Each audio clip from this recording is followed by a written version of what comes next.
Welcome to Critical Condition. My name is Joe, and we're here to talk about sports. So, as we near the 2020 NFL season, I thought it'd be great to continue to rank each division. Today, I'm going to go with the AFC North.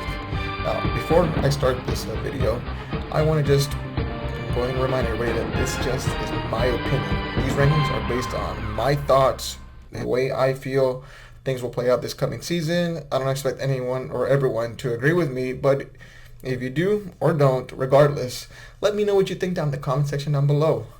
So let me know your rankings. Where do you rank each team in the AFC South? So let's get started. So coming in at number 4, I have the Jacksonville Jaguars.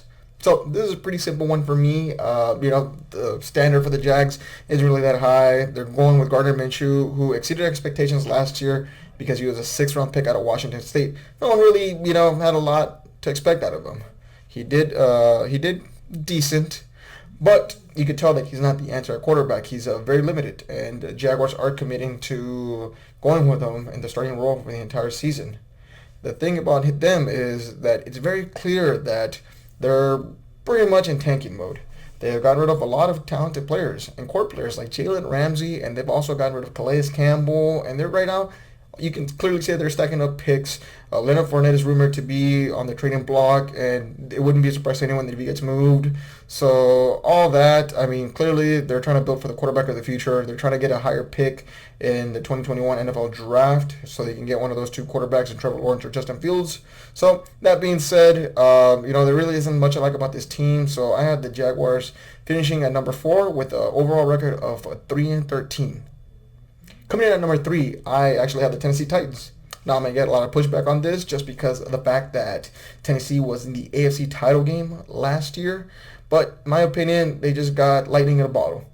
And that's just me being honest with you.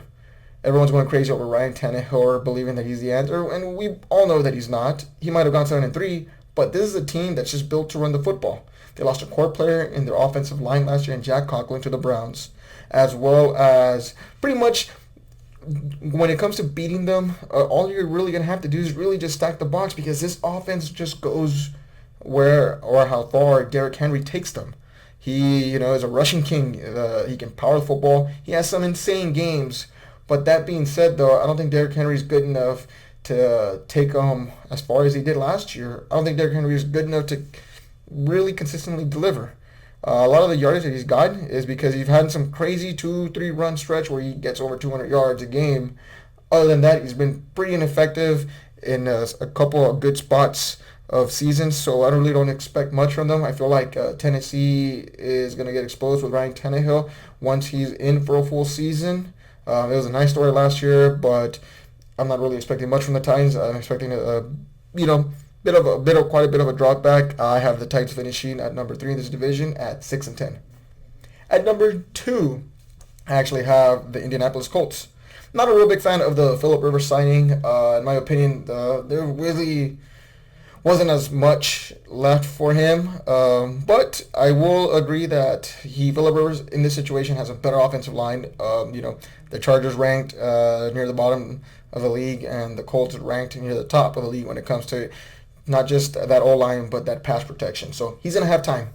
At the same time, the talent that he has around him, slightly bit of a drop-off when it comes to the weapons that the Chargers had to what he's dealing with the Colts now. But I do like Michael Pittman. I feel like he's a sneaky good pick. There's a reason why Chris Ballard, a really good GM in the NFL, really wanted him.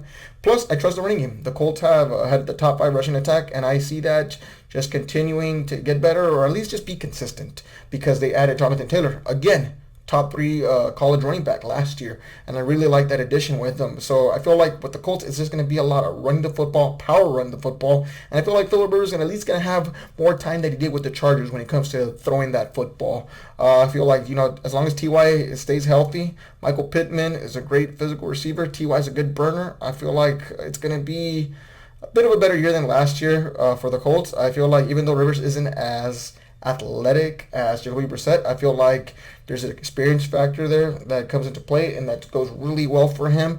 Even though the Colts finished at 7-9, I do see a 1-game improvement. To me, the Colts are at 8-18, good enough for them this year to finish at number 2 in the division. And at number 1, to me, it's all about the Houston Texans in this.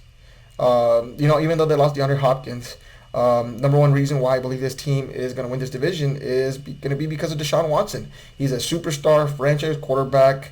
He's one of those guys that you can build around and can overcome terrible situations. Bill O'Brien, as much flack as people give him, he's still a head coach that has won his division 4 out of the last 5 years. And you don't just win division titles by accident.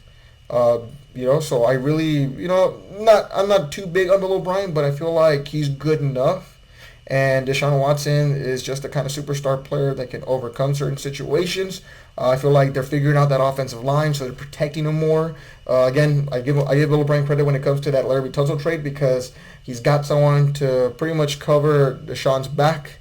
And just seeing the overall playmaking ability that Deshaun can do, as long as people can stay healthy when it comes to the receiving core. I know they had Brandon Cooks, Randall Cobb, and Will Fuller. All those guys are susceptible for injury. But again, I feel like if at least one of those 2 of those 3 guys can stay healthy in there, I feel like Deshaun's can produce.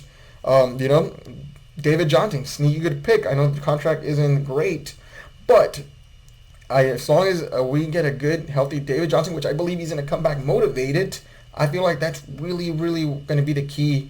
And, helping Deshaun take that next step, taking some of the pressure off him is going to help.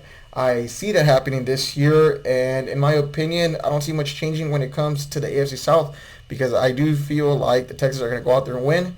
My overall prediction for this team is going to be 10-6. I see them repeating as division champions. As far whether they go on to an AFC title game, that remains to be seen. But overall, we're just talking about division today. I have the Houston Texans winning. This team goes ultimately where Deshaun Watson, or how far Deshaun Watson can take them.